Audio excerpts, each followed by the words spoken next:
les damos una cordial bienvenida a este seminario organizado por la carrera de Prevención de Riesgos del Instituto Profesional de Chile. Prevención de riesgos, desafíos para los nuevos profesionales. Señora Miriam Molina, vicerrectora, sede de Temuco, IP Chile. Señora Maite Núñez, directora del Trabajo, novena región, directora de carrera, director de carrera, docentes y alumnos. La carrera en técnico de prevención de riesgos de IP Chile espera entregar a sus alumnos la herramienta necesaria para que en su futuro profesional puedan reflejar las enseñanzas de su casa de estudios, la cual les entrega, además de los conocimientos en el aula, los espacios para que desarrollen la proactividad, autogestión, trabajo en equipo y la generación de redes, la cual se traduce en la vinculación con su medio externo. IP Chile decide realizar este seminario denominado Prevención de Riesgos, Desafío para los Nuevos Profesionales, con el fin de orientar y dar a conocer a los estudiantes del Instituto Profesional de Chile acerca del actuar de los entes públicos y privados frente a las situaciones de emergencia que son fundamentales en su entorno profesional, con el fin de expandir conocimientos en las diferentes áreas desde la perspectiva de la prevención.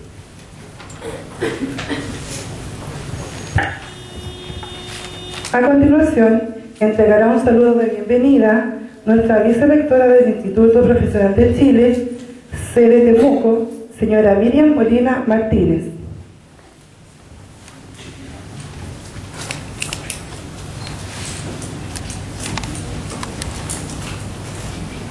Buenas noches, queridos alumnos, ¿me escuchan?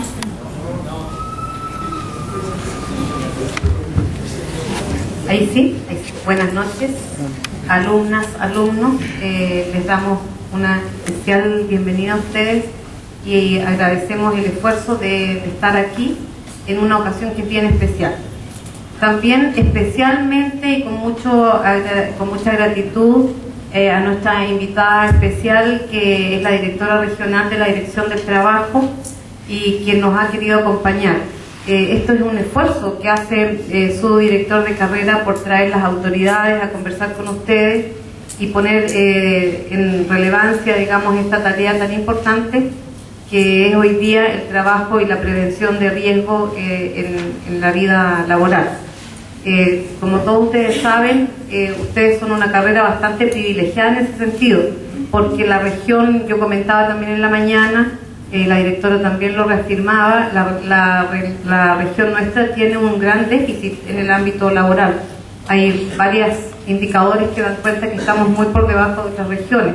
Hay mucho terreno que recorrer ahí, y la formación que nosotros como casa de estudio estamos dando a cada uno de nuestros alumnos que da cuenta de esa necesidad, y por eso nos esperamos especialmente en traer a ustedes lo más granado, por decirlo de alguna manera, de lo que son los profesionales que están hoy día al frente de esta tarea tan notable. Así es que con esa intención y dentro de esa lógica de trabajo, agradecemos la presencia de la autoridad y reconocemos el tremendo esfuerzo que significa estar hasta esta hora. Y estuvo desde la mañana acompañándonos y continuar hoy día. Bueno, y en ese sentido también expresarle nuestro reconocimiento, nuestra gratitud y compromiso de trabajo en todas aquellas tareas que ustedes tengan en este periodo de su gestión. Así es que en ese sentido este es un trabajo colaborativo que nos compromete a todos y queremos hacer las cosas de la mejor manera posible. Muy bienvenida, muchas gracias a todos los asistentes, especialmente a nuestros invitados. Y un especial reconocimiento a nuestro director de carrera, Johnny Echeverría, que hace este esfuerzo por poner a ustedes, ¿cierto?, una experiencia tan significativa como esta. Muchas gracias y que tengan una muy buena jornada. Buenas noches. Agradecemos las palabras de nuestra vicerrectora, la señora Miriam Molina Martínez.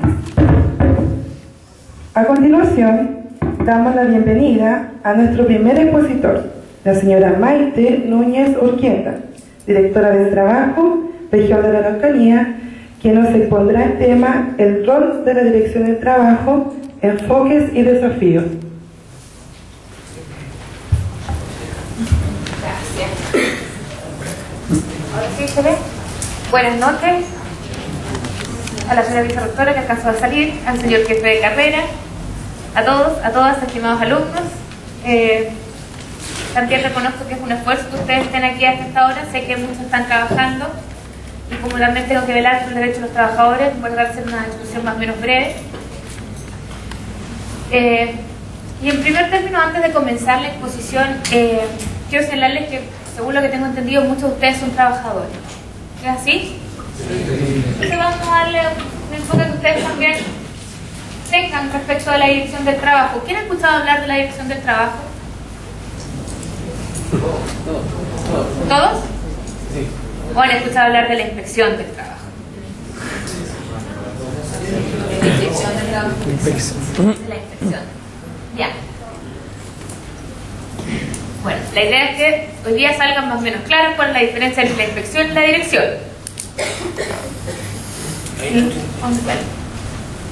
Ya.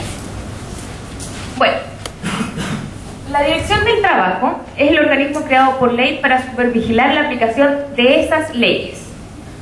Uno se pregunta cuáles son esas leyes. Son todas las leyes sociales que protegen a los trabajadores. Este decreto supremo, que hoy día es la ley orgánica que rige a la Dirección del Trabajo, es del año 1967. Efectivamente, les anuncio desde ya que está dentro de los procesos y márgenes de la nueva administración la idea de presentar unas adecuaciones a esta reglamentación que, si bien hoy día todavía no rige y que funciona, requiere ciertos grados de organización mayor. La Dirección del Trabajo, como tal organismo estamos planteando, tiene además funciones de asesorar al gobierno en el desarrollo de las políticas sociales. Y ahora nos preguntaremos cómo y por qué. Digo, autónomo, que si bien depende del Ministerio del Trabajo, también tiene profesionales a lo largo de todo Chile que conocen y manejan las áreas y el quehacer de los derechos de los trabajadores. Ahora bien, ¿cuál es la misión de la Dirección del Trabajo? Velar por el cumplimiento de la legislación laboral. ¿Cómo velamos por el cumplimiento de la legislación laboral? A través de las fiscalizaciones, interpretando y orientando la correcta aplicación de la normativa. ¿Cómo aterrizamos estos conceptos? ¿Dónde está la legislación laboral, en términos generales? ¿Anda caminando por la calle? ¿Ah? Código del Trabajo. ¿Dónde más? La ley 6.744. Y una serie de leyes más, está el Estatuto Docente, el Decreto 594. Ahí está la normativa. Pero esa normativa no la podemos ver ni materializar, sino es cuando la vamos a revisar. Ejemplo, un reglamento interno. La ley nos dice que los profesionales, en este caso, las empresas tienen que tener un reglamento interno para sus trabajadores. ¿Estamos de acuerdo en ese concepto? Sí. Ya. Ahora bien, ¿cuándo nosotros vamos a fiscalizar? ¿O qué vamos a ir a fiscalizar en este caso? Cuando ocurre el accidente.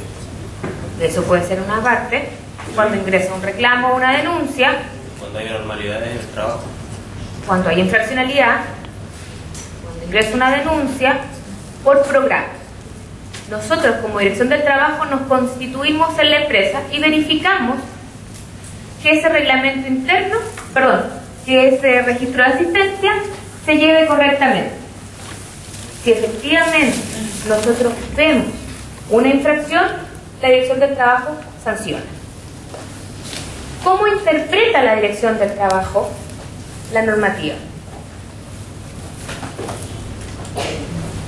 ¿Alguien ha escuchado hablar de los dictámenes de la Dirección del Trabajo? La Dirección del Trabajo... Trabajadores como de los empleados, uno con los otros. En una sociedad ideal, la Dirección del Trabajo no tendría cabida. Porque si todos tuviéramos claro cuáles son nuestros derechos, y los empleadores, los derechos de los trabajadores, y viceversa, tendríamos una sociedad en la cual la Dirección del Trabajo no tendría por qué existir, no tendríamos por qué fiscalizar. Pero hoy día todavía nos queda una brecha que cumplir para poder llegar a esa paz social que uno añora. ¿Cuáles son las características de la Dirección del Trabajo? ¿Por qué se distingue la Dirección del Trabajo? La Dirección del Trabajo es un referente en materia de relaciones laborales. La Dirección del Trabajo ha protegido, efectivamente, las relaciones laborales en Chile, en el ámbito sindical, en el ámbito del diálogo social, por eso señalo la promoción del diálogo social, y ha constituido a través de los dictámenes una fuente de derecho en Chile.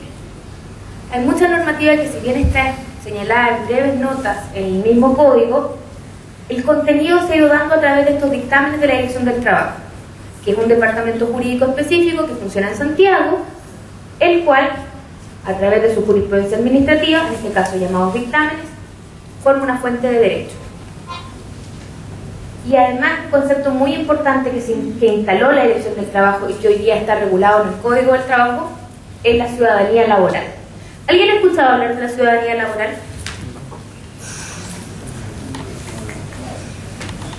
¿Alguien ha escuchado hablar de la ciudadanía? ¿Qué es la ciudadanía? El derecho que tienen todas las personas que sufraron en este caso a dar su opinión. La ciudadanía entendido como derecho sufragio es una forma de entender la ciudadanía, pero la ciudadanía es más que eso. Yo soy persona, yo tengo derechos. ¿Dónde están? En la Constitución. ¿Qué tipos de derechos hay en la Constitución? Supuestamente abarcan casi todo: educación, derecho a la habitación, Derecho a la vida, a la integridad física y psíquica, derecho a la honra, derecho a la intimidad. ¿No les suena que esos derechos, que si bien yo tengo como persona, hoy día, caminando en la calle, cómo llevo esos derechos a mi empresa? a través de la ley? Nosotros antes, como Dirección del Trabajo, se instaló hace mucho tiempo el concepto de ciudadanía laboral. Efectivamente, la ley después lo recoge en la reforma laboral del año 2008. ¿Qué significa este concepto de ciudadanía en la empresa, ciudadanía laboral? Yo soy ciudadano en mi espacio cotidiano, pero también soy trabajador, y ahí adentro de la empresa yo también soy ciudadano y por tanto tengo derechos. ¿Cuáles derechos tengo? ¿Cómo se dice la Constitución? No todos. Efectivamente hay algunos derechos que es un poco más complejo llevarlos a la empresa, pero la normativa legal del año 2008 incorpora derecho a la integridad física y psíquica, derecho a la intimidad, derecho a la honra, derecho a la no discriminación, por nombrar algunos. La ciudadanía en la empresa se instaló como concepto a través de los dictámenes de la Dirección del Trabajo. Dictámenes, por ejemplo, como las revisiones que se le hacían a los trabajadores en épocas antiguas, los cuales eran absolutamente vejatorios, que vulneraban su honra y su intimidad. Y, como además elemento que nos distingue como Dirección del Trabajo, están los mecanismos legales existentes en materia de solución alternativa de conflictos, que si bien existe siempre el tribunal, que es un elemento y poderes aparte, nosotros tenemos, por ejemplo, en materia de una huelga, buenos oficios, por ejemplo. Entre el periodo que se vota la huelga y se hace efectiva, nosotros ofrecemos como solución alternativa de conflictos buenos oficios. Tenemos mediación, tenemos conciliación, como productos del área de solución alternativa de conflictos.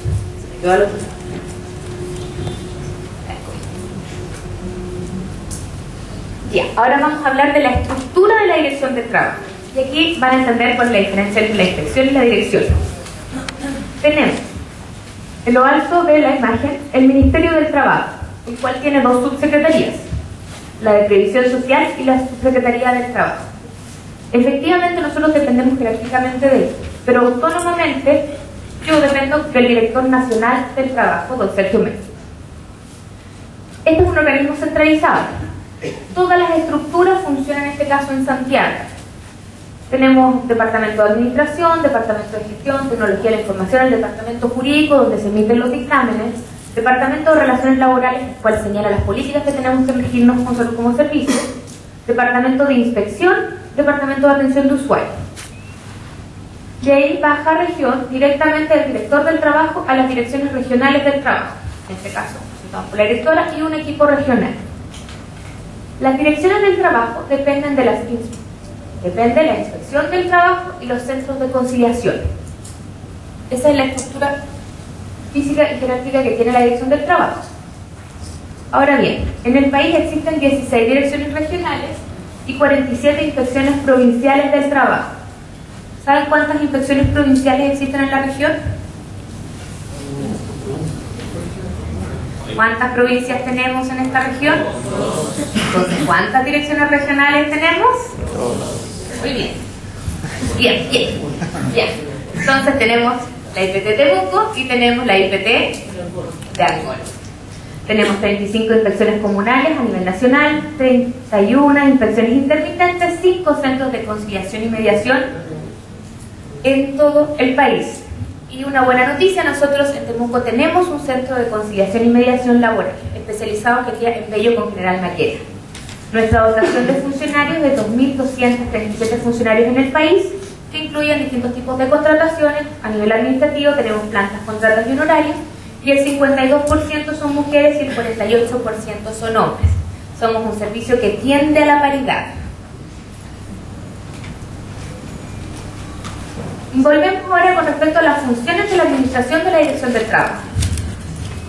Aquí vamos a hablar de lo que se llama el giro del negocio. ¿Cuál es el giro del negocio de la Dirección del Trabajo? ¿Por qué se conoce la Dirección del Trabajo o las inspecciones del trabajo? ¿Qué hace la Dirección del Trabajo? Fiscaliza. Ese es el giro del negocio. Nosotros somos un organismo fiscalizador. Por tanto, la inspección es el área más fuerte que nosotros tenemos. Tenemos un departamento fuertísimo también en área de relaciones laborales, que se relacionan todos entre sí. La solución de conflictos. Por ejemplo, relaciones laborales tiene que ver con área de sindicato. Sindicatos tienen algún inconveniente, algún problema, necesitan una mediación, solución alternativa de conflicto. Si existe, por ejemplo, un área que está siendo tiene mucha conflictividad laboral, eso se trata de un departamento de inspección por las denuncias, pero se pueden realizar estudios de la realidad laboral. ¿Por qué se está dando esta infraccionalidad? Por tanto, todas las funciones de la administración de la Dirección del Trabajo se coordinan entre sí. Y ahora volvemos cuáles son las funciones principales de la misma Dirección del Trabajo. Fiscalizar el cumplimiento de la legislación laboral a través de las fiscalizaciones. ¿Alguien visto alguna vez una fiscalización? Deberían preguntarle a un profesor que tienen acá, que fiscalizador de la Dirección del Trabajo, le vamos a encargar a él que le explique bien claramente cómo se hace una fiscalización. Siempre es bueno en todo caso tener muy claro cómo se fiscaliza. Nosotros velamos por el cumplimiento de la legislación laboral y previsional. Fijamos el sentido y alcance de las leyes a través de los oficios y dictámenes. Los dictámenes de la Dirección del Trabajo son públicos. Están en la página web de la Dirección del Trabajo, que está al final de esta presentación. Pero nosotros también tenemos la obligación de orientar a los trabajadores y empleadores respecto a la legislación laboral vigente, a través de cursos de difusión, a través de solicitud de los trabajadores que requieren una capacitación, actividades de difusión. Nuestra obligación también es velar por el cumplimiento, pero ¿cómo vamos a velar por ese cumplimiento si las personas no saben? Exactamente. Y en ese caso, cuando la dirección no pueda llegar, ustedes son los encargados en este caso también de transmitir la normativa laboral. Ustedes están trabajando en esa área. La prevención de riesgos, normas de higiene y seguridad es muy importante para los trabajadores. Es un área fundamental y ustedes tienen que sentirse, en este caso, mensajeros también de la legislación laboral vigente. Y también apoyamos técnicamente el funcionamiento de los organismos sindicales y de las asociaciones de funcionarios. Nosotros velamos porque los sindicatos también tengan un apoyo técnico y un apoyo funcional. Y además velamos por el legítimo ejercicio de los derechos constitucionales, a la libre contratación, a la negociación colectiva y a la sindicalización. Nosotros velamos, tenemos un registro también de los sindicatos que se forman para efectos de llevar un importante también apoyo en caso de que vayan a negociar colectivamente. Nosotros también apoyamos el proceso de negociación colectiva y también prestamos funcionarios para efectos de las votaciones y darle mayor peso, en este caso, a los instrumentos colectivos que se puedan firmar luego de la negociación. Por supuesto, sin ninguna interferencia en la libertad sindical, porque la libertad sindical es absoluta. Los sindicatos se autodeterminan. Pero vamos ahora retomando el concepto, al giro del negocio. En realidad, por lo que conoce la jefa de la Dirección del Trabajo. Y aquí la misión desde una perspectiva valórica volvemos a lo que estábamos hablando antes. Ideal sería que la dirección del trabajo no existiera. Ideal sería que todos los trabajadores conocieran sus derechos. Ideal sería que un empleador jamás quisiera a una persona trabajar más allá del horario que le corresponde, que nunca incurriera en el pago de su remuneración, que siempre velara por las normas de higiene y seguridad. ¿Qué dice usted? Bueno, en términos generales, el ideal sería el autocumplimiento normativo. En el mundo ideal, tal como les planteé en un minuto, la dirección del trabajo no debiera existir. Nosotros también, dentro de la misión valórica que tenemos que establecer por qué se dan ciertas políticas preventivas. O sea, por qué se dan ciertas políticas y actuar sobre ellas de manera preventiva y de manera educativa.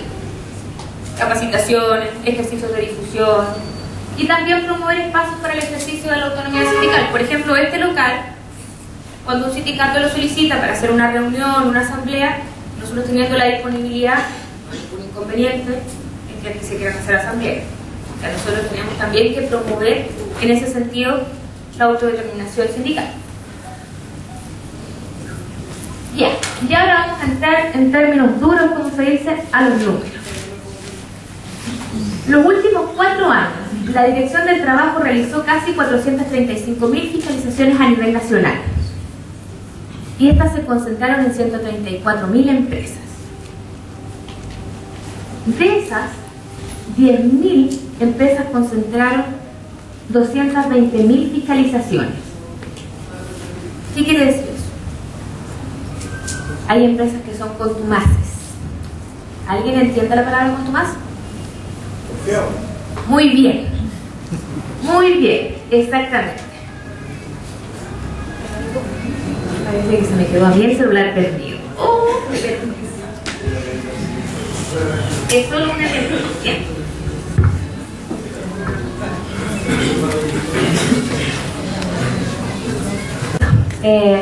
Es importante también señalar que las denuncias de la Dirección del Trabajo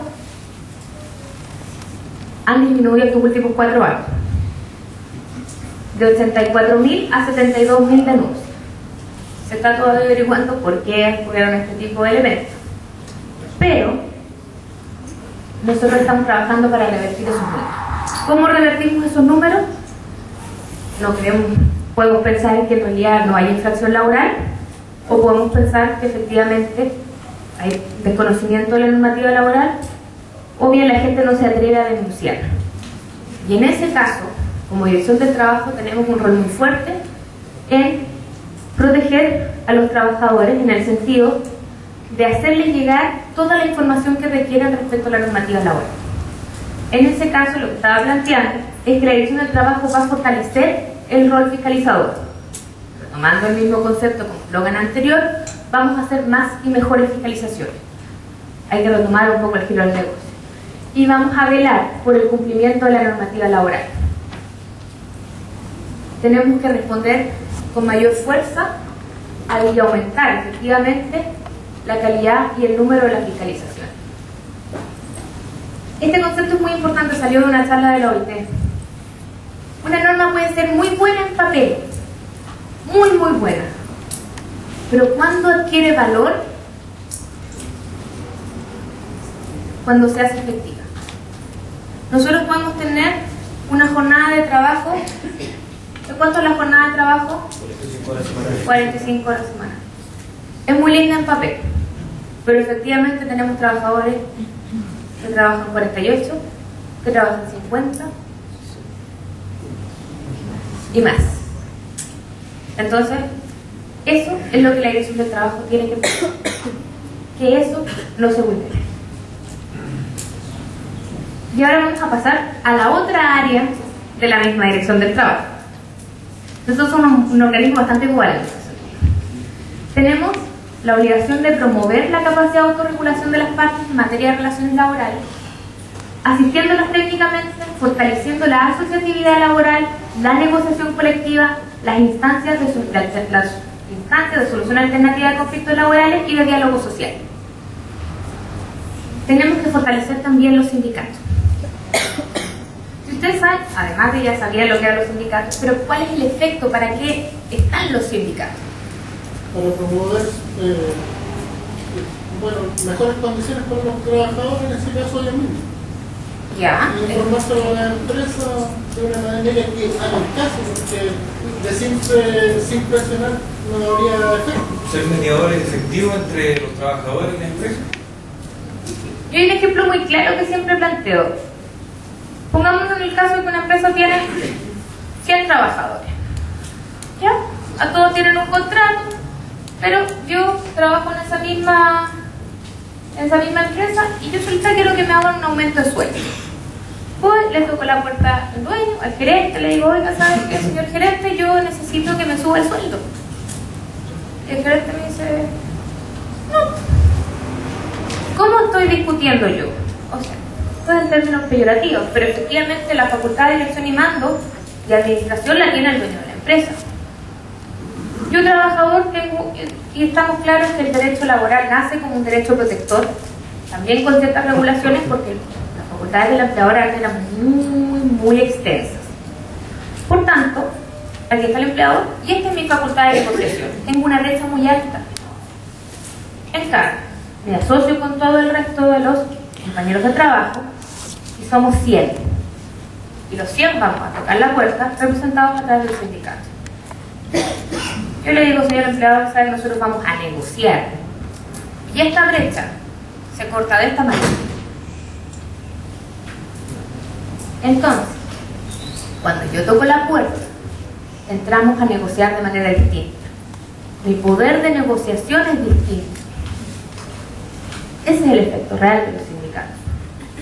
Por supuesto, también son mediadores e interlocutores válidos de los representantes, en este caso de los trabajadores. Pero en términos generales, los sindicatos tienen la facultad de negociar mejores condiciones de trabajo, temas de medioambientales, en el sentido de mejoras para los mismos trabajadores que representan. Los objetivos estratégicos en materia de relación laboral es aumentar la cobertura y oportunidad de las instancias de prevención y solución alternativa de conflicto y de diálogo social.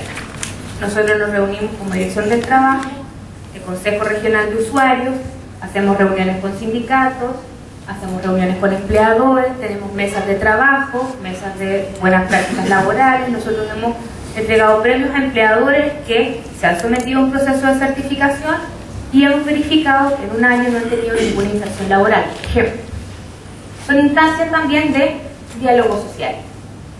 Y, por supuesto, mejorar la oportunidad de la entrega de productos asociados a la asistencia técnica. Es decir, en el proceso de negociación colectiva no vamos a llegar después de que firmaron el instrumento colectivo. La idea es que lleguemos antes. ¿Y qué es lo que estamos buscando como ejes institucionales en materia de relaciones laborales? Queremos recuperar el rol de promoción de las organizaciones sindicales. La Dirección del Trabajo va a promover la formación de dirigentes sindicales. Vamos a fortalecer y a promover los derechos laborales de los ciudadanos, porque la mejor forma de enfrentar también ciertas áreas, ciertos espacios en el trabajo, es conociendo los derechos que tengo. Si yo no sé que tengo que trabajar 45 horas, ¿cómo voy a reclamar que trabajo 50? Y además nosotros, dentro de los ejes en materia de relaciones laborales, es la modernización institucional de la dirección, identificando y potenciando las funciones claves de la Dirección del Trabajo, fiscalización y relaciones laborales. Y esto es como adelanto, cuáles son las áreas de mi propia gestión como directora regional. Quiero aumentar la cobertura dentro de esta misma región, mayor presencia, abarcar zonas que nosotros no tenemos, como en el sector costero, velar por algún minuto poder implementar oficinas móviles. Nosotros como región tenemos un bajísimo número de sindicalización. Es bajo, uno de los más bajos de Chile. Entonces, cualquier número siempre es bueno potenciar el número de sindicatos y la sindicalización en la región. Hay que aumentar la cobertura de las fiscalizaciones, ejecutando programas de fiscalización, porque a veces las denuncias son muy bajas. Entonces tenemos que ir nosotros un paso más adelante y ver dónde están los conflictos laborales. Y, por supuesto, aumentar las actividades de difusión y capacitación, porque si yo no sé cuáles son mis derechos, difícilmente voy a poder reclamar por ellos. La página web que les dije, www.dt.gov.cl, ahí está toda la información en materia laboral. Cualquier duda o consulta, esa página es materia de salvación en este caso para ustedes y lo que necesiten. También incluso se pueden ingresar reclamos vía página web. Y eso sería. Muchas gracias.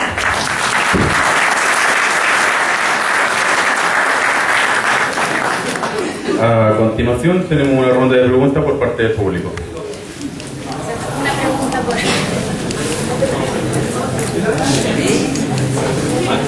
Más que nada quería hacer una acotación, como ustedes decían, la parte de los desafíos, que ha bajado el número de infracciones y denuncias dentro de las empresas. Esto puede ser a raíz de que la prevención dentro de las empresas se ha llevado a cabo, a raíz de que es como un boom la carrera que estamos estudiando. Y a lo mejor no necesariamente hayan salido de esta casa de estudio y hayan salido de otra. Y donde ellos se capacitaron lo hicieron bien. Y el trabajo lo están haciendo bien. Entonces están llevando a cabo tanto que la empresa no cometa infracciones y dentro que no tengan accidentes dentro de su trabajo. Los felicito por lo optimismo. Eso es cierto. No, sí es cierto. Sí, efectivamente puede ser. Pero hay marcas todavía que tenemos que fiscalizar por programa. Y en cada vez que uno fiscaliza un programa se encuentra cierto detalle que no están tan bien. Entonces lo hizo seguir estudiando y cosa que de cuando ingresa a una empresa, vele porque se respeten íntegramente los derechos de los trabajadores. Parece que se murió.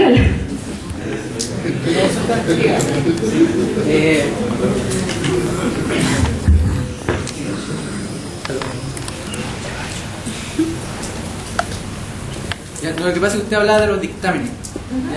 ¿En qué ámbito se da esos dictámenes?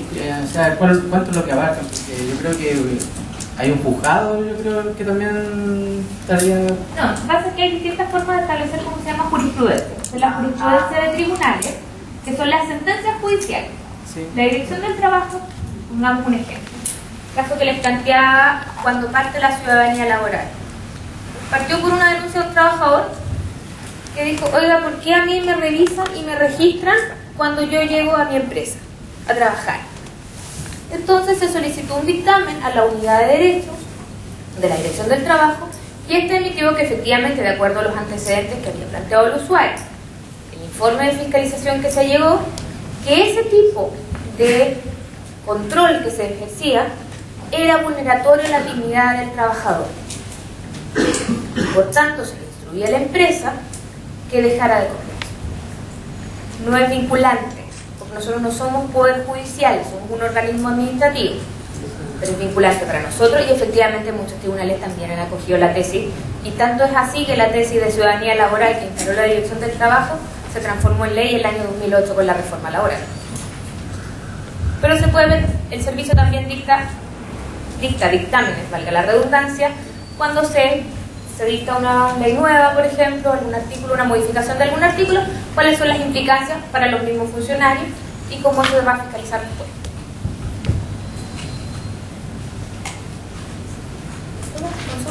Uy, que estuve clara el día, en la mañana tenían más dudas, dígame. Usted mencionaba que la tasa de reclamos había bajado. Por lo general, en educación, los profesores y docentes no se atreven a hacer las denuncias correspondientes por miedo a que los echen.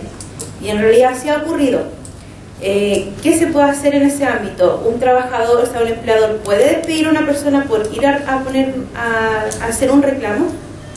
Ahí efectivamente la ley del año 2008, cuando era la reforma laboral, ahora el concepto de ciudadanía en la empresa, se extraen los derechos de la Constitución y se pasan al Código del Trabajo.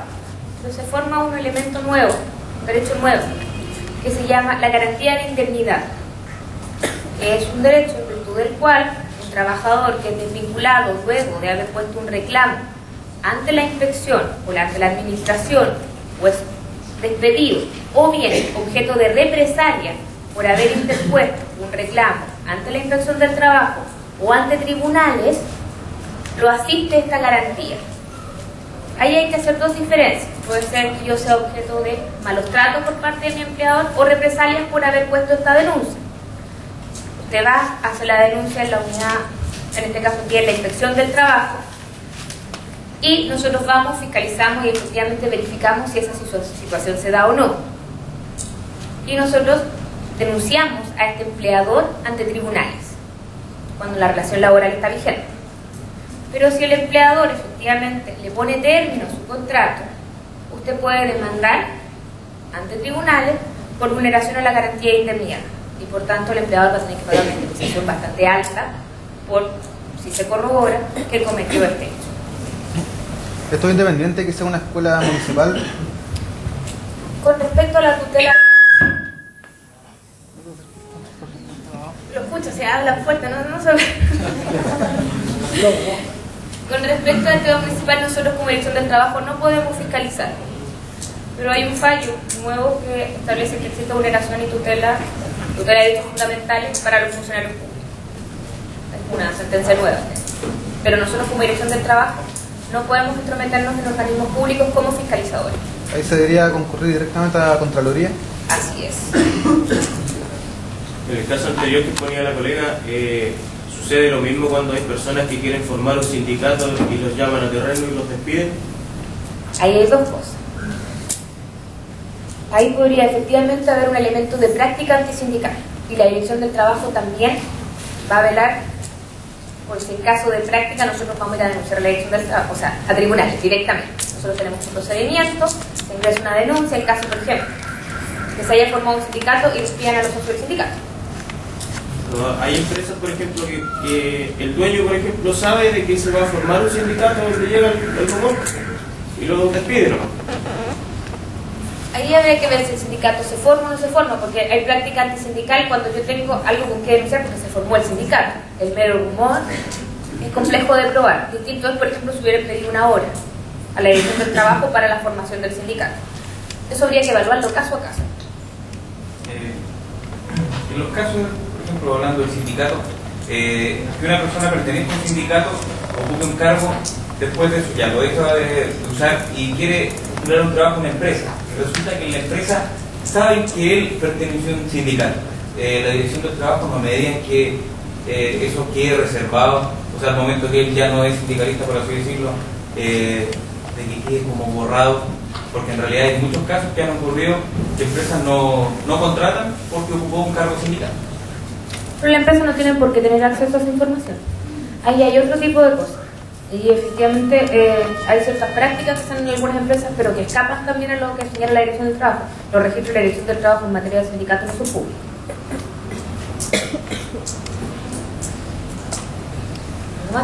Por finalizar. Muchas gracias. Muchas gracias.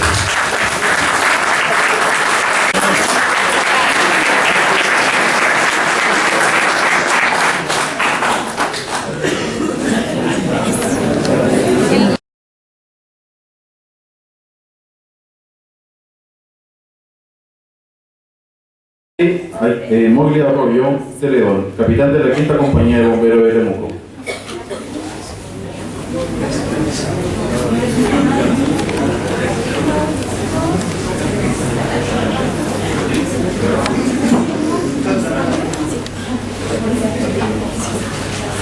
Buenas noches. Quisiera primero darles las gracias que me hayan invitado a participar de este seminario, de esta exposición, y poder contarles y compartir un poco desde el punto bomberil lo que significa el trabajo en una emergencia. Yo no sé si me escuchan mejor así o yo prefiero hablar así, hablo fuerte, así que gracias, es más cómodo. Gracias. Como capitán de la 5ª Compañía me han invitado a poder compartir un poco la experiencia del trabajo bomberil dentro de una emergencia, como rescatista, como persona, por decirlo así, experta en trabajo en emergencia y en las distintas condiciones que se presentan estas. Hoy día, el estar aquí junto a ustedes, estudiantes del área de prevención, yo creo que ustedes se van a ver muchas veces frente a emergencias. Van a tener que estar preparados, van a tener que estar constantemente preparándose, como decimos los bomberos, esperando lo mejor, pero preparados para lo peor. Yo hoy día voy a compartir mi experiencia como rescatista. Mi nombre es Mogli Arroyo, 17 años de bombero, 15 como rescatista vehicular, Y para mí es un placer hoy día estar compartir siempre con el Instituto INACAP, tengo buenas relaciones. Ah, mira, todos medio ruido. Yo sé que el IPE Chile. Así que lo voy a dejar con un video, quiero que lo observen y ustedes dirán, pero ¿qué tiene que ver con lo que nosotros realizamos? Pero quiero que le presten atención y puedan... Me dio miedo, yo era bombero primerizo. Y le dije al oficial no hizo nada, yo pesco la radio y me dijo, muerto en el lugar. Y yo quedé pasmado porque yo lo que esperaba del oficial del bombero más antiguo es que sí fuera a ver algo, hiciera algo. Y lo que realmente no hizo nada, sino que lo único que hizo fue declarar que había un muerto. Cuando fui a verlo, cuando salí, del departamento, primero la impotencia. ¿Por qué no fui? Iba, no iba, volvía, no volvía. Y salgo del departamento, lo primero que veo, la mamá. Y la mamá desconsolada, lloraba. Decía, me falta uno de mi hijo, uno. Y lloraba desconsolada, y los otros vecinos lo abrazaban, le gritaban, le decían, no, si yo lo vi, salió en la ambulancia, si estaba en la ambulancia, yo lo vi, estaba allá. Y yo sabía que el niño estaba dentro. Y que yo no me había acercado. Subí al carro, me saco mi máscara de respiración, y lo único que fui, hice llorar. 3 horas llorando. Llegué al cuartel, llorar.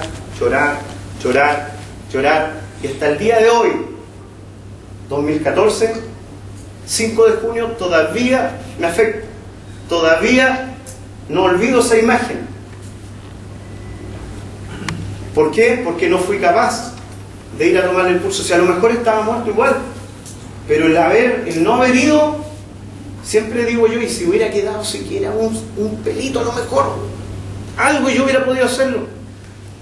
Pero el hecho de que no hice algo me afectó psicológicamente siempre. Por lo tanto, ¿cuál es la enseñanza? Es que nosotros siempre tenemos que agotar todos los medios, usar toda la instrucción que nosotros tenemos, usar toda la capacitación y el entrenamiento para que no nos quede nada en nuestro interior, ni siquiera una línea de inseguridad de que no lo hicimos lo correcto, de que nuestro trabajo ha sido eficiente, que nuestro trabajo se está haciendo con compromiso, que vemos más allá de la vida, sino que vemos lo que queremos prevenir, que vemos la familia, no lo hacemos solamente por ver la vida que está ahí.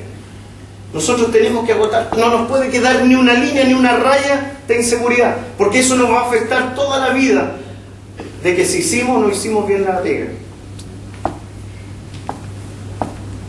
A mis bomberos yo siempre le digo, mis bomberos nuevos, ustedes tienen que ocupar su entrenamiento al máximo, cosa que después no les quede nada, ni una grieta, digan, no, yo no hice lo correcto, lo que hice lo hice mal. Cuando veíamos el video del funeral de estos 2 muchachos, ingresaron a la casa. Ellos ingresaron porque alguien les dijo que había una persona adentro. Alguien les dijo que había una situación adentro, que había una persona atrapada. Ellos ingresaron confiando en su entrenamiento, pero no tomaron las medidas de peligro al salvar vidas, no consideraron las de ellos, y quedando atrapados. Ninguno de ustedes quiere ir a darle la noticia a la familia del trabajador. Yo no quiero ir a darle la noticia a la familia de algún bombero que murió a causa de una mala decisión, que murió o se accidentó a causa de un mal entrenamiento, de que le faltó a lo mejor experiencia en tomar las decisiones. Casi no. Vamos a dejar una ronda de preguntas.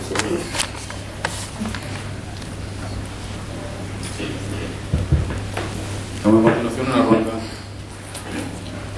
ronda de preguntas por parte del público. Miren, la acotación que hizo el compañero es muy importante. ¿Saben por qué? Porque el día 27 de febrero, el terremoto del año 2010, una de las cosas que colapsaron fueron los sistemas de comunicación, los teléfonos. Por lo tanto, todos se transformaron en rescatistas. Todas las personas se transformaron en bomberos porque no había cómo llamar a los bomberos, no había cómo llamar a la ambulancia. Por lo tanto, todos tenían que transformarse, en un minuto todos se transformaron en rescatistas. Hubieron emergencias que las tuvieron que controlar los propios moradores. Hubieron emergencias que la tuvieron que a lo mejor los primeros que trabajaron en los heridos fueron los propios vecinos, el propio trabajador, la propia dueña de casa.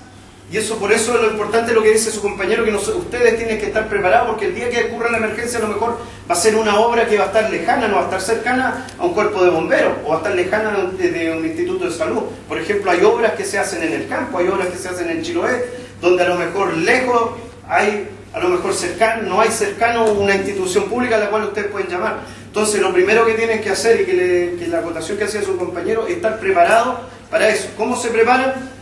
La primera preparación para tener la seguridad es saber lo que tienen que hacer colocarse en todos los planos frente a una emergencia. Incendio, rescate, y como yo les decía adelante cuando comenzamos, esperar, querer lo mejor, pero estar preparado para lo peor. Prepararse significa capacitación, entrenamiento, y eso es lo único que nos va a dar la paz y la tranquilidad en el momento de la emergencia. Básicamente, ¿cómo nosotros podríamos aprender en este caso sería como adiestrar a los trabajadores? Porque nosotros no tenemos ni tanta práctica como la tienen ustedes, los bomberos. Ustedes tienen más conocimiento que nosotros. Buena pregunta. A veces es que tú con lo que tú dices partiste bien.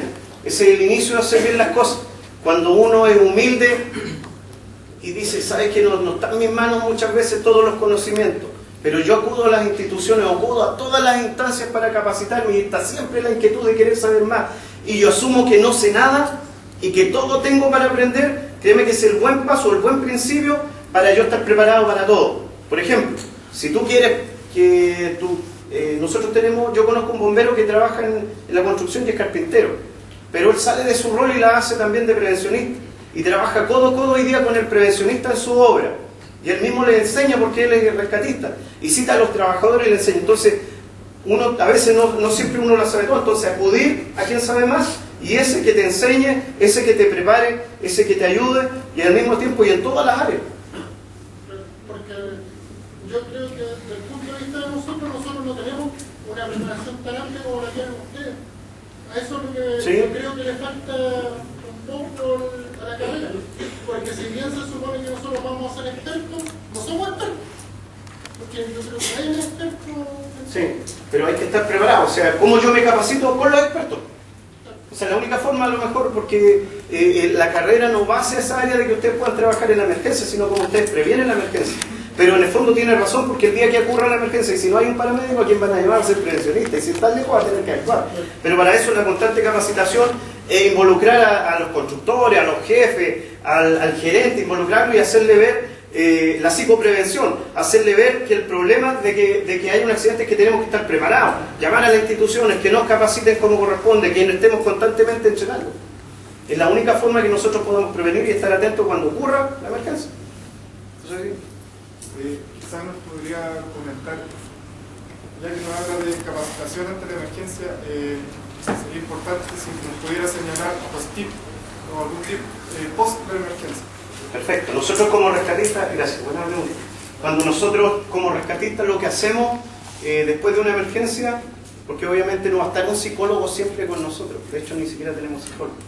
Cuando lo hacemos nosotros, hacemos una reunión. Después que terminó la emergencia, todos los que participaron en el rescate participan de una reunión, pero no se evalúa técnicamente. No se evalúa qué se hizo bien y qué se hizo mal. Lo que se evalúa son las emociones del bombero que participó en el rescate. Lo que se evalúa en ese momento, o se trata de percibir o perseguir, es que si el momento tiene algún impacto, algún daño, o le causó algo que le pueda dañar a posteriori. Entonces echamos afuera, lloramos un rato y nos decimos, ¿sabes qué me causó la imagen? Lo que más me dolió no fue el muerto, o el fallecido. Lo que me provocó más impacto y lo que me dolió más fue el familiar que llegó, el que abrazó a su hija, que no la soltó un buen rato, que cuando llegó nos quiso pegar porque quería quitarse o despicarse con algo. Y después le costó creer y al final entendió y lloró, y al final al bombero que le quería pegar lo abrazó. Eso me impactó más. Entonces en esos minutos nosotros echamos fuera todo, y esa es una forma de nosotros, y lo que te decía yo, es contar todo lo que nos sucedió constantemente. Si hay algo que nos volverlo a echar afuera, estar constantemente hablando, y eso nos va a permitir a nosotros, una, desahogarnos, y lo otro, que el otro bombero, que está a lo mejor en un círculo externo, pueda también percibir que necesita ayuda. A medida que nosotros contamos nuestros problemas, el agente externo va a percibir que ese bombero está afectado realmente. Y lo segundo, pero lo más importante que yo le dije, es nunca involucrarse emocionalmente en la emergencia. Ustedes son profesionales. Nosotros los bomberos somos profesionales, por lo tanto no podemos involucrar nuestras emociones. Tenemos que saber cuáles son los límites de nuestro trabajo y llegar hasta esos límites. No traspasar los límites por mucho que queramos. No sé si alguien más. Por el tema del tiempo, disculpe, hacer la última pregunta. ¿Cree usted que a nivel regional, Bomberos de Santiago, la mayoría son expertos en diferentes tipos de emergencias y cada compañía? ¿Cree usted que a nivel regional se podría instaurar eso en los bomberos de Temuco? De que tengo entendido que son dos unidades de Esa pregunta fue con... Yo sé para dónde va.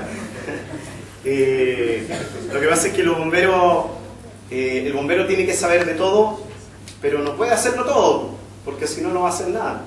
Entonces un bombero tiene que saber todo. Tenemos que estar preparados para todo. Lo que yo le decía, esperar lo peor. Ustedes tienen que estar, si ustedes trabajan en una industria, tienen que saber a lo mejor materiales peligrosos, cómo trabajar en una lesión traumática, etcétera, etcétera, etcétera.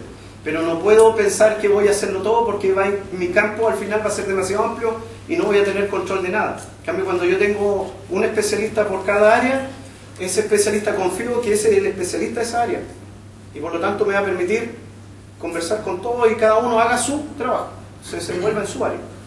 Nosotros, profesionistas de riesgo, ¿qué información debería proporcionar usted para en un caso de emergencia? Va a depender. Se fuera el ideal de la información.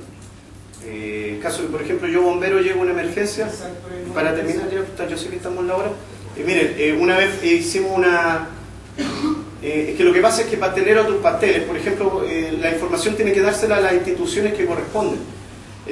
A mí tienen que darme, si hay gente atrapada, yo bombero, gente atrapada, riesgos, materiales peligrosos, que eso es lo que a mí me convoca en la emergencia. Si llega la ambulancia, tienes que decirle, mire, tenemos un lesionado acá, esta es la gravedad, yo evalué de esta forma. Y lo tercero, si hay un delito delictual, si fue un atentado, eso a Carabineros. Una vez fuimos a un colegio, y con esto termino, fuimos a un colegio y estaban en una operación de ESI y yo estaba muy contento porque habían alumnos de prevención que organizaron el plan de evacuación. Y el plan de evacuación salió exitoso, la verdad, yo nunca había visto una evacuación tan rápida. La habían organizado alumnos en práctica. Y el único error fue justamente el que tú dijiste. Ellos entregaron toda la información a los bomberos y estaba la ambulancia, estaba Carabineros. Y resulta que la primero que a mí me dicen es que, mire, ¿sabe que aquí hay lesionados? Después que terminó todo el trabajo de evacuación, se me acerca a mí, mire, aquí hubo un lesionado, y este lesionado lo atendieron los propios compañeros, y él lo que sufrió fue una caída, un golpe, etcétera, etcétera, etcétera. Fue al final, había pasado ya casi media hora de la evacuación, y la ambulancia llevaba media hora. Y yo le dije, ¿le dijiste los del SAMU? No. Me dijo, ellos son de esa área. Entonces con eso colapsó porque finalmente cada uno tiene que saber filtrar a quién le entrega cada información. Yo no puedo entregarle toda la información a uno porque finalmente cada uno tiene un área de trabajo específico en la cual uno tiene que resolver. Y no puedo entrar a competencias que no me corresponden. Bien, muchachos, yo les agradezco estos minutos, espero que no se hayan aburrido y cualquier duda nos vemos.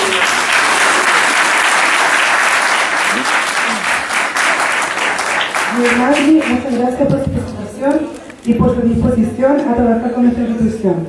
Por favor, vestígate presente en nombre de todos nosotros como ente Chile por haber participado en este espacio de conocimiento.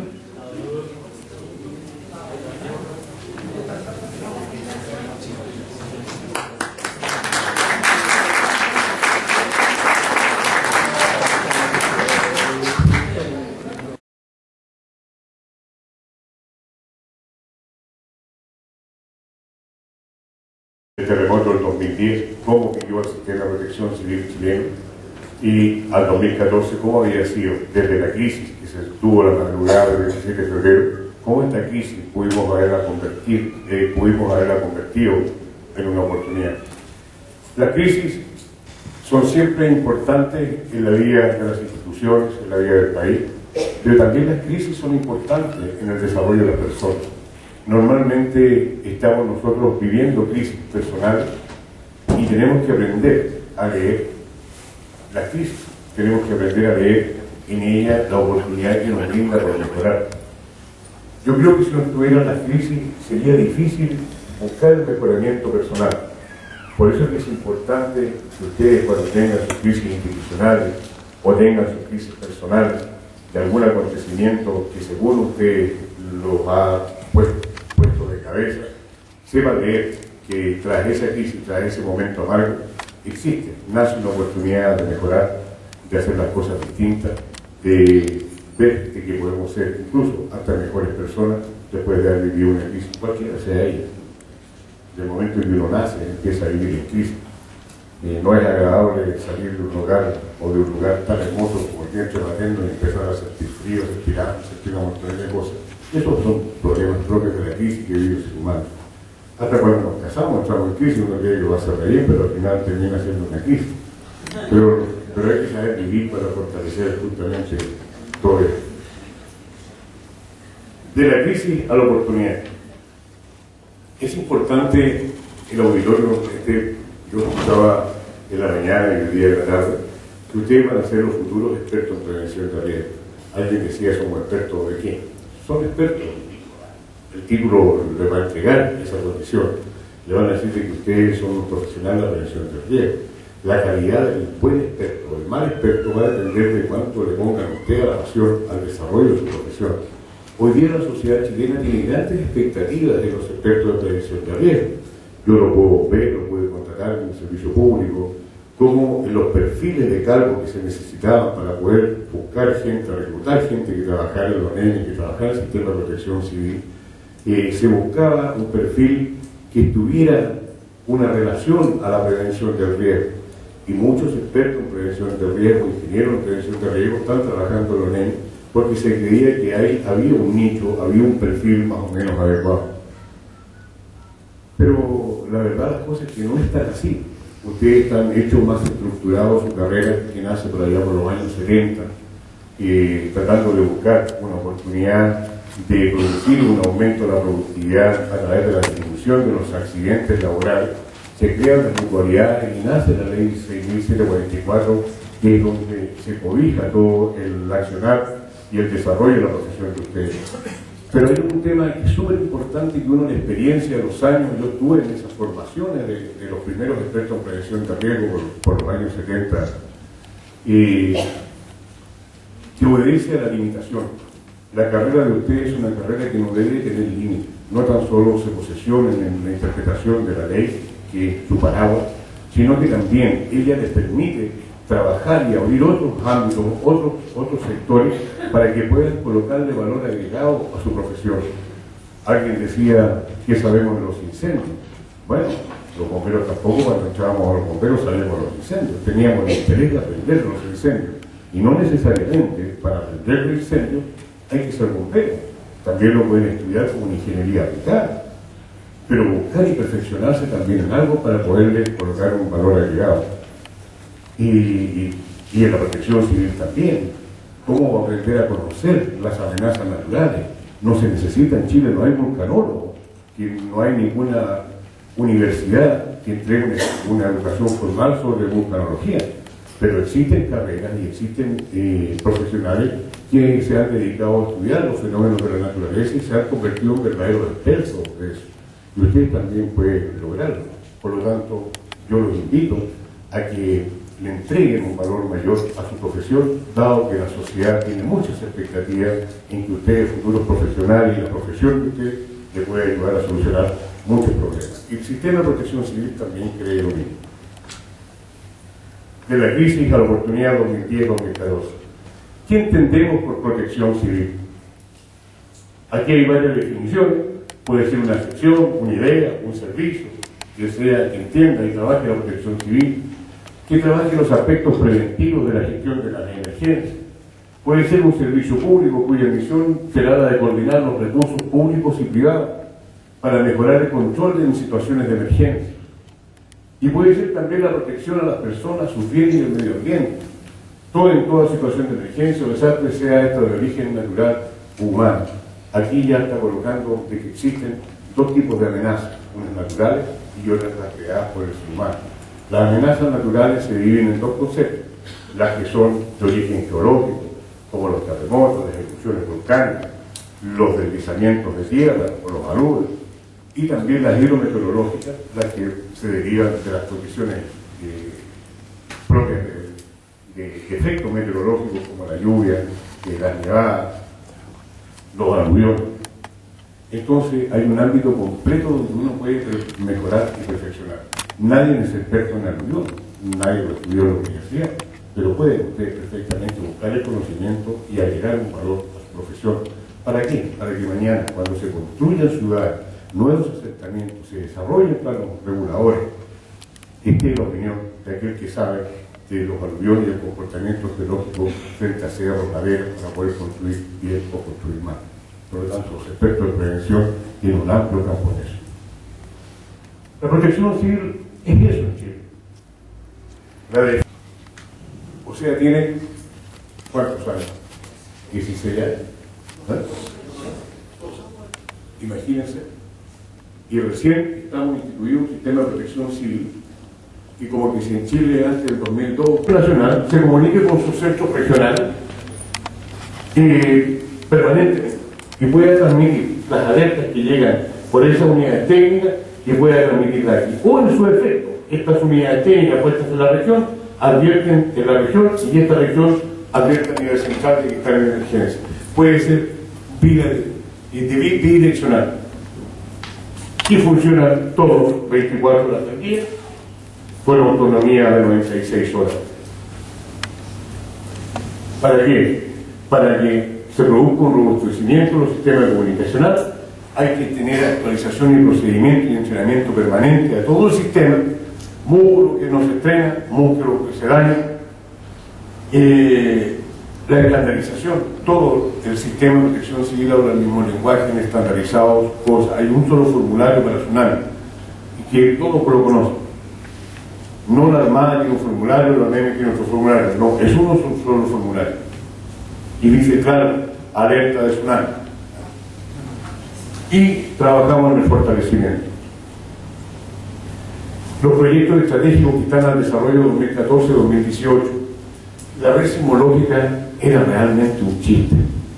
El 27 de febrero funcionaban 4 estaciones sismológicas funcionales, de las cuales 2 funcionaron y 2 no. Había mucha plata puesta, pero no había capacidad para colocar, para hacer inversión. Hoy día ya vamos en más de 88 estaciones sismológicas puestas a nivel país. De muchas más que hay que instalar, pero todavía no hay, Chile no tiene todavía la capacidad de instalar. Instalar una estación sismológica significa muchos recursos, significa mucho tiempo. Primero, que no se instalan en cualquier lugar, se instalan en el lugar donde geología determine de que necesita una estación. Uno va a ese lugar y ese lugar es de un privado, no sabemos de quién es, hay que empezar a buscar el dueño, pedir autorización si ese dueño nos permite colocar eso, llevar un convenio mandato que nos permita el uso del terreno, eso llevarlo a la Contraloría le da 2 vueltas carnero, un mes para allá, que falta una coma. Es un lío enorme generar siquiera la autorización del terreno donde instalar esta estación sismológica. Y por eso demora mucho tiempo. Pero ya hemos ido avanzando. Y lo más importante fue que se creó el Centro Sismológico Nacional, que hoy día trabaja con 38 profesionales, 24 horas del día, que monitorean y ven todos los movimientos. Y lo que antiguamente, cuando había un temblor el día viernes a las 8 o a las 20 horas, nosotros sabíamos el epicentro y la magnitud del día lunes cuando llegaban a trabajar en la mañana y veían los tambores, hubo un terremoto, entonces a esa hora nos pasaban el informe. Hoy día no, hoy día eso no ocurre, hoy día trabajan 38 profesionales en este Centro Sismológico Nacional y tenemos la información dentro de los 5 o 6 minutos en lo ONEMI, qué fue lo que ocurrió, la magnitud y dónde ocurrió este terremoto. Y ojo, que un poco yo vuelvo a insistir en lo mismo, esos 38 profesionales hay de todo. Hay expertos en prevención de riesgo, hay profesores de historia y geografía, hay geólogos, hay estudiantes chiquillos que están recién saliendo, porque no hay gente con experiencia en terremotos, en ninguna parte le enseñan en la universidad de terremotos. Por lo tanto, existe un campo para poder perfeccionar y poder trabajar. Hoy día las cosas han sido diferentes, hay un desarrollo futuro de que todo esto que se va por internet, aprovechando la tecnología del internet y la fibra óptica, Sabemos que la fibra óptica frente a un terremoto se puede dañar, se puede cortar porque va por la tierra. Estamos trabajando en un proyecto que todo esto sea redundante, se usen los satélites. Y satelitalmente nosotros podemos tener la información con rapidez. Trabajar en los sistemas de radiocomunicaciones, tal como yo se lo decía. Hay 11 sistemas de comunicaciones existentes y incorporamos un 12, número 12, que es la red P25, que es a través de transmitir datos, voz y datos, a través de la fibra óptica, usando una red que tiene Carabineros. Nosotros nos sumamos a eso. Y hoy día, usted con un equipo de estos que andan haciendo los bomberos, con los handy, que a través de este sistema P25 se puede comunicar de aquí con Arica, como que si estuviera conversando de aquí a la otra esquina, con una nitidez y una claridad, y eso se está usando. Actualmente hay 566 equipos distribuidos en todo el país que se comunican desde Punta Arenas, Arica, viceversa, a Santiago, con una rapidez total.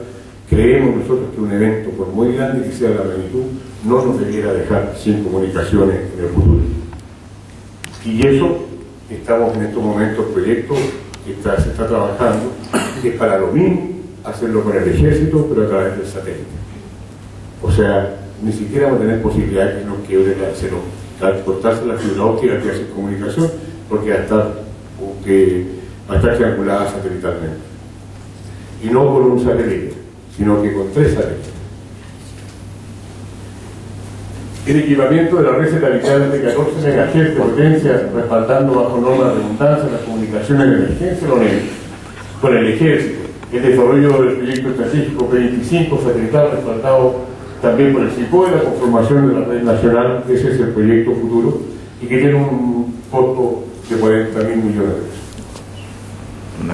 Pero hay que hacer. Los recursos están a disposición para poderlo hacer. Seguir trabajando en las campañas, en los simulacros, en la preparación de la población. Nosotros en los 4 años hemos sido capaces, el sistema fue capaz de movilizar más de 5 millones de ciudadanos en ejercicios y prácticas sobre simulacros y de evacuación por amenaza por eventos de terremotos y tsunamis. Y eso nos valió mucho en Arica, y Iquique, para el terremoto del 2 de abril, del 1 de abril, la gente pudiera trabajar y evacuar con una rapidez, una seriedad y una responsabilidad que fue incurable. Y como ahí empieza el turismo de emergencia, vienen todos los gringos a ver cómo se hizo esto. Y un terremoto de esa magnitud no haya cobrado ninguna víctima, no hay ningún fallecido por el evento del terremoto en Iquique. Y eso es un gran logro. Creo que vamos en la línea correcta. Seguir trabajando en las campañas, en los instructivos, los dípticos que ustedes han instructivo, en los entrenamientos de las autoridades. Las autoridades requieren ser entrenadas, requieren ser preparadas para responder frente a una emergencia. Lo decía Muri, que cuando uno se ve enfrentado a una emergencia empieza a tener transformaciones fisiológicas, empieza a doler el estómago, empieza a doler la cabeza, le dan ganas de ir al baño, se agita, sube las pulsaciones, aumenta la presión arterial, lo empieza a transformar, porque las presiones de resolver sobre un tema que uno desconoce realmente lo descompone. Por lo tanto, la autoridad tiene que estar preparada. No debe ser cargo para una autoridad que tenga que tomar una decisión que diga, no, recién me acaban de decir que 200 muertos, 150 muertos, ¿cómo vamos a parar? ¿Qué vamos a decir? Por lo tanto, hay que prepararse física y mentalmente para resolver los problemas de emergencia. Seguir trabajando en el sistema integrado en la seguridad escolar. Los jóvenes y ustedes son futuros profesionales donde la sociedad tiene esperanzado, yo les decía, los cambios. Ustedes deben de convertirse en verdaderos agentes del cambio de la conducta del chileno, hacer este país más preventivo y menos reactivo, hacernos pensar más de que podemos seguir trabajando en la prevención, no como un concepto de obligación que anda el prevencionista con un palo en la cabeza y que la empresa tenga prevencionista porque la ley se lo exige y ojalá le pague 5 pesos porque lo encuentran como que anda molestando más que lo que anda aportando. Mañana podríamos cambiar este concepto, es decir, yo necesito prevención, necesito invertir en prevenir un accidente y tener que pagar después por cosas que debiera haber realizado mucho antes. Seguir trabajando en las evacuaciones preventivas, la señalética, determinar las vías de evacuación. ¿Para qué? Para que mañana la gente pueda estar a buen resguardo. Y esto no hacerlo solo, esto hacerlo participativo, hacerlo con la población. Y en eso hemos ido avanzando, como decía, más de 5 millones de personas. Hemos entregado, hizo un software de radiocomunicaciones con la Asociación de Radiocomunicaciones de Chile, en lo cual se entregue una alerta rápida y puede interrumpir. El centro de alerta temprana interrumpe la transmisión de las radios asociadas a esto y envía un mensaje. Y eso hoy día también el sistema de alerta de emergencia, el SAE, lo tenemos a través de los teléfonos celulares. Cuando en 2010 le presentan al presidente, le dicen, oiga, mire, existe esto en el mundo, el presidente dijo, ya, que se haga. Listo, y partieron a hacerlo el tiro, ¿no? Pero se dieron cuenta de que el SAE es una muy buena herramienta porque interviene a través de los teléfonos, el broadcaster envía la señal que se va a todas las compañías de teléfonos satelitales y se interrumpe y se mete en cada teléfono celular. Y descubrimos que hay 24 millones de teléfonos celulares en Chile. 24, por lo tanto, era fantástica la cosa llegar a 24 millones de teléfonos. Pero fuimos, al correr del tiempo, fuimos descubriendo de que muchos de los teléfonos existentes no tenían la aplicación para que les llegara el mensaje, que estaba fuera de norma, o que eran teléfonos muy viejos, que por último no venía la aplicación, el fabricante no lo había hecho con la aplicación. Hubo que modificar la ley, y el 1 de enero del 2014, todo teléfono que ingrese al mercado nacional chileno tiene que venir certificado que tiene la norma y el software para poder recibir las alertas. Por lo tanto, la región, las gobernaciones regionales y las municipalidades. Y en las regiones, el director regional de la ONEMI es la figura que asesora y coordina con la autoridad.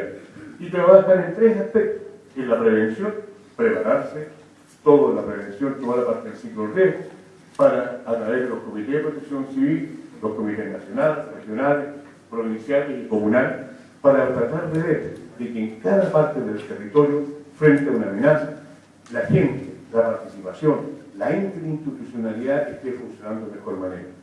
¿Para qué? Para que cuando tengamos un evento podamos responder de la mejor manera, con todos estos organismos que se convierten en operativos, puedan trabajar la emergencia de mejor manera. Y siguiendo el concepto del apoyo mutuo y el uso escalonado de los recursos. Y la ONEMI, la Oficina Nacional de Emergencia del Ministerio del Interior y Seguridad Pública, solamente tiene el concepto de asesorar y de coordinar que todo este sistema funcione de la mejor manera.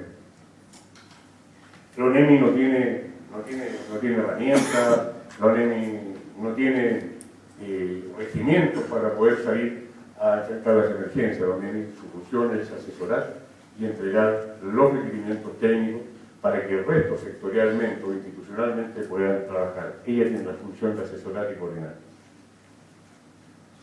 Y para ir entendiendo este concepto de la evolución, partimos, o he hecho yo una relación para que ustedes puedan entender 2 cosas: cómo hemos evolucionado y cómo también nos ha costado en el tiempo poder trabajar de mejor manera. El año 1960, a través del terremoto más grande que registra instrumentalmente la humanidad, ocurrió en Chile, un 9.5 Richter a las 3:15 del día 22 de mayo, generó que desaparecieran pueblos completos. ¿Por qué? Desapareció completo posterior por un tsunami. Puerto Saavedra dejó de ser puerto, hoy día tiene el puro nombre, son pescadores que viven de espalda al mar porque no se cambió geológicamente la conformación geológica de Puerto Saavedra y no tienen ellos salidas al mar. La única salida al mar para pescar, para hacer pesca, es a través del estuario de Quiebre. Puerto Saavedra después ha sido un gran puerto donde se llevaban los productos fluvialmente desde Caragua, el vapor, y se cargaban los barcos, y estos barcos de Puerto Saavedra salían al mundo con nuestros productos. Dejó de ser puerto la tarde del 22 de mayo del año 1960. Ahí nos ocurrió este terremoto, y por eso que se dice que Chile es el país más sísmico no porque queramos ponernos un título de ser los más grandes, sino por dos razones. Porque en Chile es el país donde más tiembla, donde más se producen temblores. El 33% de la energía liberada en el mundo se libera en nuestros 4.200 kilómetros de costa, ahí se libera. El 33% y el resto del mundo. Y eso hace que Chile lo consideren los científicos como el país más sísmico del mundo. ¿Y por qué tiene el terremoto más grande que se registra instrumentalmente? No es un título bueno, pero es así. Y fíjense cómo ha ido evolucionando el sistema. En el año 60 se produce este terremoto. Y recién en el año 65, 5 años después, se dicta una ley, la 16.282, que habla de las disposiciones permanentes para casos de sismo o catástrofe. 5 años después nos demoramos a sacar una ley, después de ese terremoto. Pero lo que fue más catastrófico fue que desde el 60, 74, 14 años después se crea el primer organismo en Chile que tuviera que ver algo con los desastres. Y en el año 74 se crea la Oficina Nacional de Emergencia del Ministerio del Interior, que dependiera del Ministerio del Interior, y se crea como eso, como una oficina. Como cuando alguien llega y dice, bueno, ¿y dónde funciona eso? Oye, ¿funciona en el fondo en esa oficina? Ahí funcionó, en la oficina. Algo que fue como por cumplir más que por comprender la magnitud de lo que debiera hacer. En otras partes de países latinoamericanos, incluso en días de desarrollo más profundos que los nuestros o más subdesarrollados que nosotros, la reducción de riesgo de desastre tiene carácter de subsecretaría. Y aquí todavía estamos con una oficina. Y ahí en el año 74 se crea la ONEMI y se crea con una estructura básica, que ustedes la pueden ver, de operativo no tiene nada, solamente una cosa administrativa, tiene jefe de gabinete, una secretaría, tiene comunicación, una asesoría jurídica como buen servicio público, tiene una planificación de proyectos, auditoría interna. Eso es el staff de la Dirección Nacional de la ONEMI. Una división de protección civil, un centro de alerta temprana, una división de presupuesto, una división administrativa, una división de TIC, de tecnología de computación, una división de abastecimiento. Y el 2010 el 2009 se empiezan a incorporar oficinas de coordinación regional que tuvieran 1 o 2 funcionarios. Máximo, correcto. Y toda esta cosa que es una administrativa básica, pública, de cualquier oficina pública, pero de la última pinufla de la oficina pública, en esta estructura no puede funcionar con menos de eso. Funcionaba de lunes a viernes, en horario de oficina, de las 8, 8:30 hasta las 5:30 de la tarde. Por lo tanto, las emergencias estaban prohibidas después de las 5:30, y con mayor razón lo saben los mismos efectivos, porque no había nadie que se preocupara. Esa es la estructura básica porque funcionaba hasta el 27 de febrero. Y, para más de las reglas, con una ONEMI extremadamente centralizada, que hacía que todo esto funcionara aquí arriba y en Santiago se tomaran las decisiones que lo que ocurría, cómo podíamos responder frente a un territorio que se hubiera visto afectado por alguna emergencia. Las decisiones se tomaban en el nivel central. Como que si las regiones fueran todos tarados y no supieran resolver sus problemas. Y los problemas que afectan a las personas, los primeros que quieren superar los problemas son las personas que se ven afectadas. Pero era así el sistema. Entonces todo pasaba por Santiago. Todo pasaba. Entonces no necesitaban más cosas. Entonces, frente a esa situación extremadamente centralizada, era difícil que se pudiera resolver un tema como lo que ocurrió en el 2010. Y en 2002 nace el Plan Nacional de Protección Civil, que es un documento de carácter solamente indicativo. ¿Qué es lo que quiere decir indicativo? Que a través de un decreto yo indico, puedo hacer una indicación, mire, me gustaría que se estableciera una vía de evacuación por este lado, o en este sector una vía de evacuación. Lo estoy solicitando al Ministerio de Obras Públicas. Ah, ya, me dice, buena la idea. Y, buena idea, ¿no? Dice la indicación, ¿no? Que es lo distinto a cuando las cosas están hechas por ley y se le entregan las facultades y los servicios por ley que dejan de ser indicativos, sino que se convierten en una obligatoriedad. Uno dice, aquí debe haber una vía de evacuación. ¿Qué la tiene que hacer? El MOB, haga. Está exigida por ley que tiene que hacer. Y eso está todavía con una ley que esperemos que salga pronto. Entonces, no podíamos esperar otra cosa que lo que ocurrió la madrugada del 27 de febrero. A las 3:34 de la mañana, nuestro país tan longitudinal se vio afectado por un terremoto 8.8 Richter, que afectó la fractura 800 kilómetros, tanto hacia el norte como hacia el sur, desde la región metropolitana hasta la Araucanía. 800 kilómetros pudo avanzar la onda después de su fractura.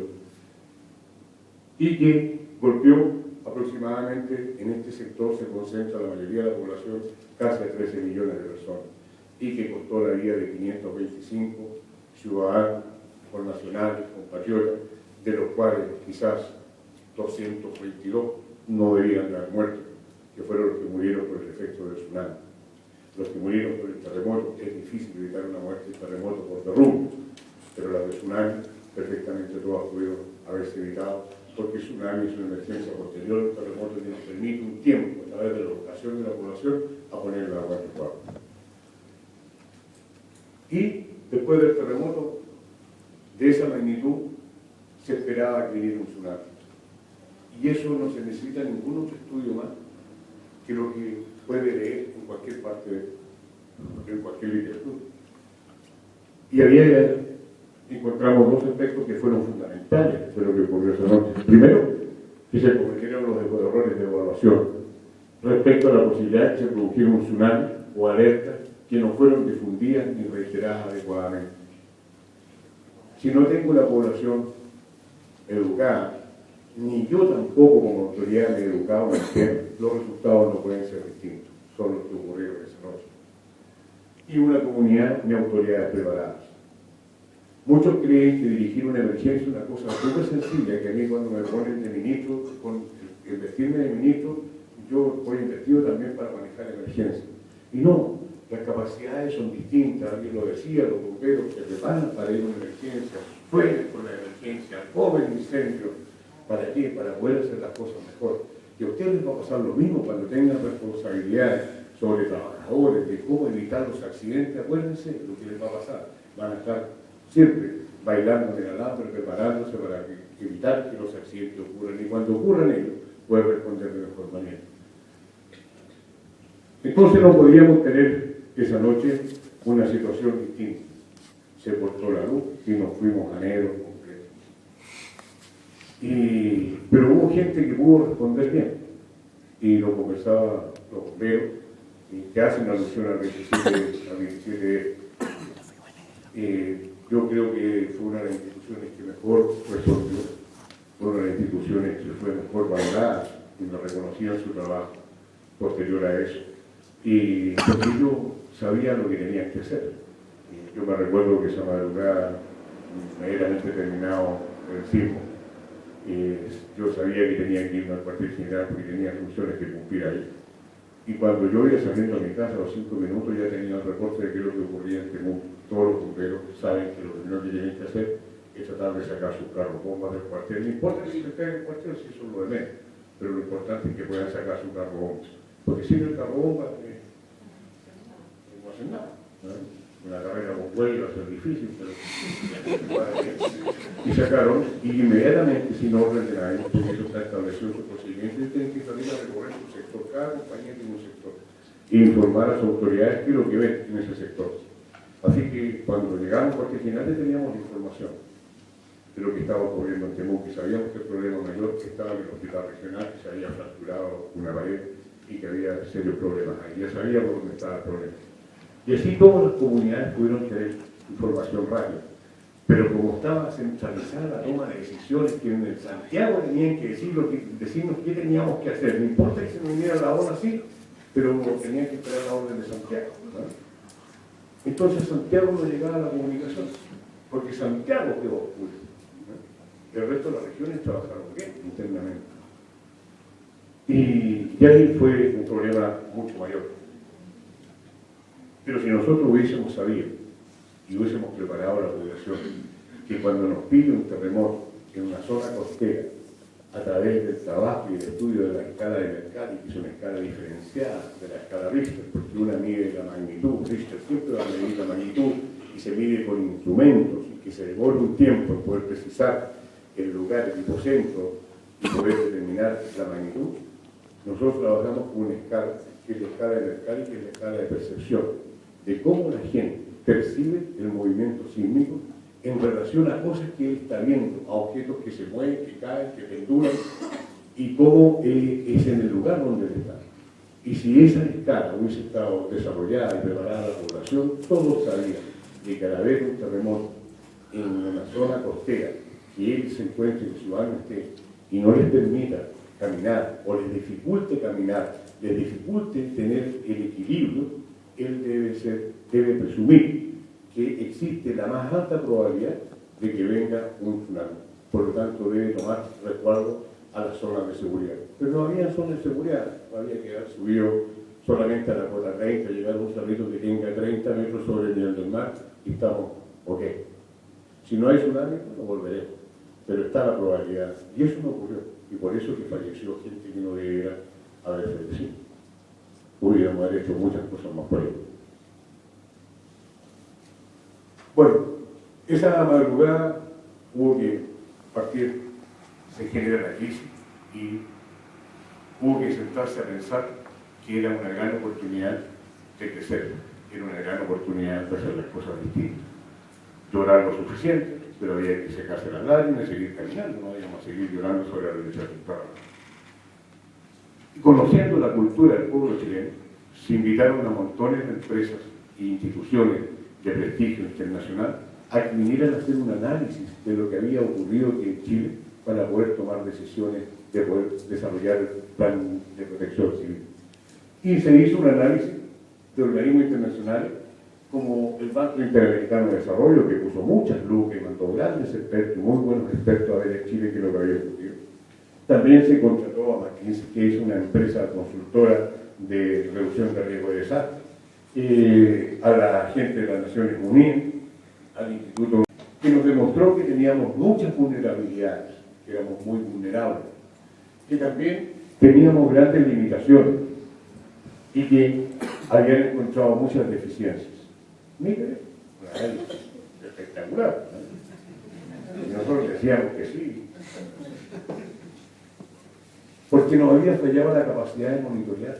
Si sabíamos que era un país sísmico, teníamos la red, tenemos el país más sísmico con la red más pobre de monitoreo sísmico, ¿no?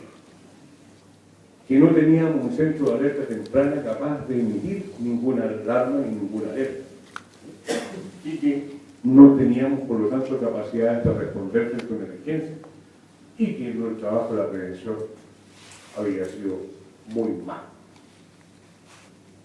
Era lo mismo que nosotros pensábamos, pero hubo que venir gente de afuera, porque a los chilenos no nos queden, cuando viene una vez de afuera y le pagan, y se hace un buen trabajo, no importa que aquí piense lo mismo, ¿no? Me recuerdo cuando hacíamos informes, y entre más grande sea el informe, ese era buen informe, ¿no? Aunque las conclusiones fueran las mismas en la última hoja, pero se ponía más hoja, ese había un esfuerzo mayor. Pero se pagaron mucho y se invirtió mucha plata y se generó un turismo de emergencia. Vino mucha gente también a turistear. Y nosotros los chilenos no le sacamos provecho a eso. Nosotros debíamos hacer una escuela de respuesta mundial para emergencias de tipo natural. Tenemos de todo, aquí nos pasa de todo. Y hemos aprendido, nosotros podíamos, no sé, armar tour, ¿no? Cuando existen erupciones volcánicas, poner ahí, traer a los mismos que les fascina esta historia y ganar muchas luces. Y fuimos capaces de ir avanzando en relación a eso. No levantamos, dijimos ya perfecto, nosotros pensamos lo mismo que ellos y que empezaron a poner a la radio. Y creamos y nos sugieren, nos recomiendan crear y establecer un nuevo sistema de protección nacional de emergencia y protección civil que incorpore la estrategia de reducción del riesgo de desastre como sociedad civil protagonista.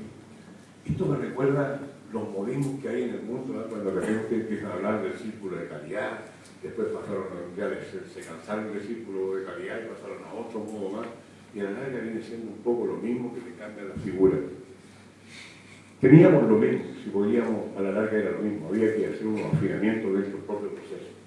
Y esto creamos a través de eso, dijimos ya perfecto, es lo mismo, vamos a inventar un proyecto de ley que haga que el sistema funcione a través de una obligatoriedad y démosle un estatus distinto a esta Oficina Nacional de la ONEMI, que en ella se encarga todo y descarga todo el contexto de la coordinación del sistema, pero con una oficina que no pesa nada, ¿no? Entonces, a través de la creación de una Agencia Nacional de Protección Civil ya se le subió un poco el pelaje, y con una ley la hacía un poco más potente, mucho más potente. Y así que partieron todos, aprobamos la ley, aprobamos la ley, aprobamos la ley. Bueno, fueron pasando, ya a poco se olvidaron del terremoto, y se han ido olvidando, la ley todavía está durmiendo en el Congreso, no sé cuántos años más irá a dormir, porque da la impresión de que a nadie le conviene que haya una ley, porque esa ley tiene que ir con financiamiento. Cuando el 2010, para el efecto del terremoto, con el presupuesto fue en un año anterior, o sea, 2009, fijan el presupuesto de los NEMI para el año 2010, el presupuesto llegaba de 2.600 millones de pesos. Ese era el presupuesto que funcionaba los NEMI durante el año.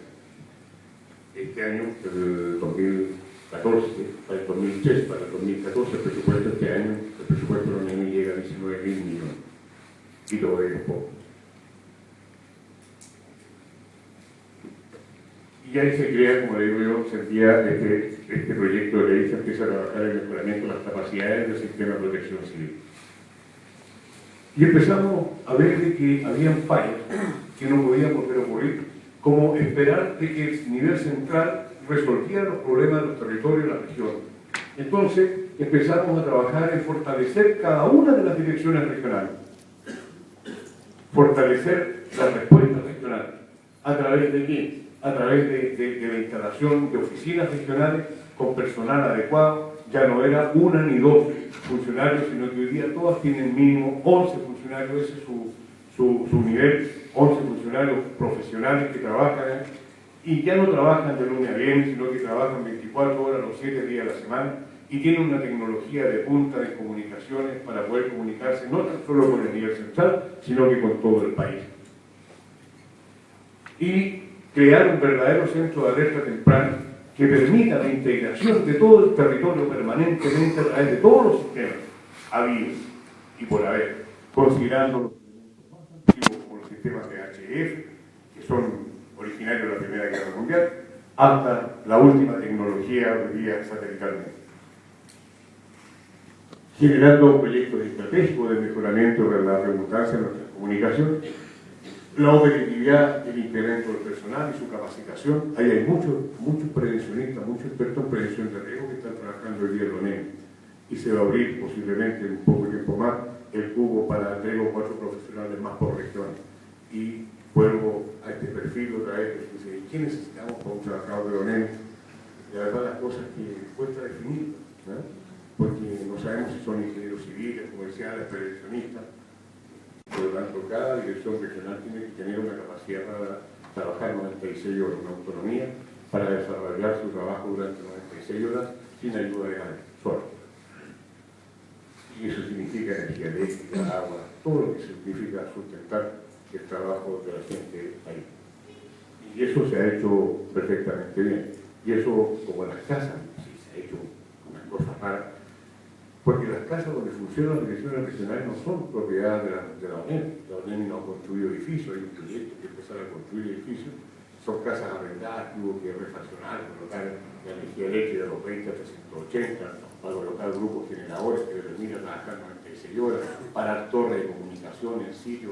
Ha sido realmente un trabajo enorme, pero se ha cumplido el objetivo de cada dirección regional. En las 15 regiones pueden trabajar 96 horas solas, independiente. ¿Con qué? Con su gente del territorio, con sus municipalidades, con su gobernación, para poder brindar rapidez y respuesta frente a la emergencia. Y la prueba la pasamos en el terremoto de Iquique, que ustedes se pudieron dar cuenta, lo pudieron seguir por televisión. La gente en Iquique, Arica, trabajó solo, regionalmente, y la ONEMI dejó de ser la figurita esa que aparecía para todos los lados y solamente estaban atentos a ver qué es lo que requerían las regiones para poder enviar sus requerimientos, pero las decisiones de evacuación, las decisiones de llevar a la población al resguardo fueron tomadas por cada decisión regional. Y creo que eso fue un gran éxito, eso fue un gran paso, respaldar, fortalecer las direcciones regionales o los territorios. Hoy día la cosa es distinta. Hoy día todos estos organismos técnicos, se llaman organismos técnicos que validan el sistema de protección civil, que es el Centro Sismológico Nacional, el Servicio Hidrográfico de la Armada, el CERNA-GEOMIN, con la Dirección General de Agua, que tiene que ver todos los cauces de agua, la Dirección de Obras Hidráulicas, la Dirección Meteorológica de Chile, que son organismos que monitorean las amenazas que sienten sobre la población, tienen una relación y un contacto directo con el Centro de Alerta Nacional a través de todos los sistemas y hacen pruebas no todos los días. Y en un año uno ve las relaciones, deben de haber entre este centro y estos organismos técnicos más de 13.000 pruebas de radio y de revisión de protocolos permanentes. ¿Para qué? Para evitar lo que ocurrió esa noche del 27 de febrero, que uno decía yo dije tsunami, el otro que no estaba bien escrito, que